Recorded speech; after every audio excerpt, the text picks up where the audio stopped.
మన రక్షకుడైన యేసుక్రీస్తు నామమున అందరికీ వందనాలండి. ఈరోజు దేవుని మాటలు గలతీయులకు రాసిన పత్రిక 3వ అధ్యాయము 27వ వచనము. క్రీస్తులోనికి బాప్తిస్మం పొందిన మీరందరూ క్రీస్తును ధరించుకొని ఉన్నారు. ప్రియమైన దేవుని బిడ్డలారా, బాప్తిస్మము పొందిన ప్రతి ఒక్కరు కూడా క్రీస్తులో చేర్చబడ్డారు.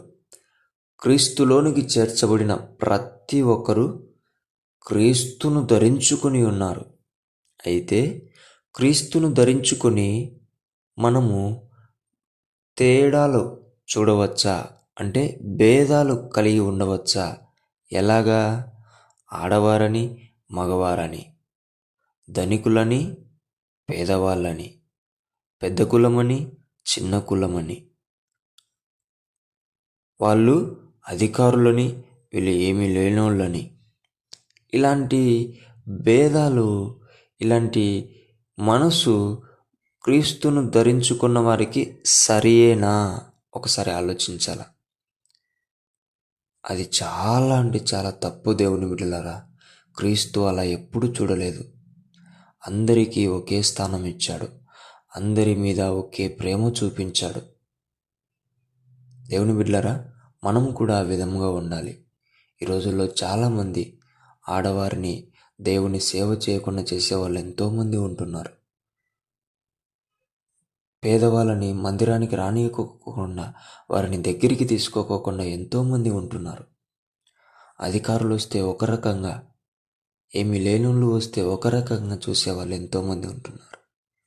దేవుని బిడ్డలారా, క్రీస్తులోనికి బాప్తిస్మం పొందిన మనము, క్రీస్తును ధరించుకున్న మనము ఇలాంటి పనులు చేయడం క్రీస్తుకు అవమానం. దేవుని బిడ్డలారా, ఆలోచించండి. దేవుని బిడ్డలారా, ఇప్పుడే క్రీస్తును ధరించుకున్నామనే మెలకువ కలిగి ఇవన్నీ విడిచిపెట్టేసి, అయ్యా నీవు చూచినట్టు, నీవు మాట్లాడినట్టు, నువ్వు చూపినట్టు మేము నాయనా మా కనుదృష్టిని, మా మాటను, నా తండ్రి మా ప్రేమను నీ ప్రేమలాగా, నీ చూపులాగా, నీ మాటలాగా మార్చుకొనుటకు శక్తి సామర్థ్యము ఇవ్వదమని దేవుణ్ణి అడుగుదాం.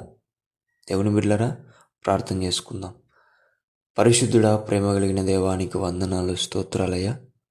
ఎవరైతే నా తండ్రి భేదాలు చూపుతూ, నా తండ్రి విభేదాలు చూపిస్తూ నీకు దూరం అయ్యారో, క్రీస్తుకు అవమానకరంగా జీవిస్తున్నారో వారందరిని ఒకసారి జ్ఞాపకం చేసుకోండి. వారిని మాట్లాడండి, వారిని దర్శించండి.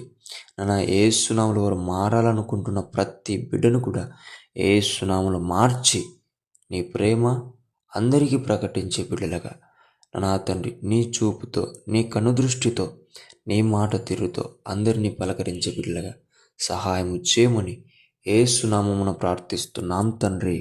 ఆమేన్.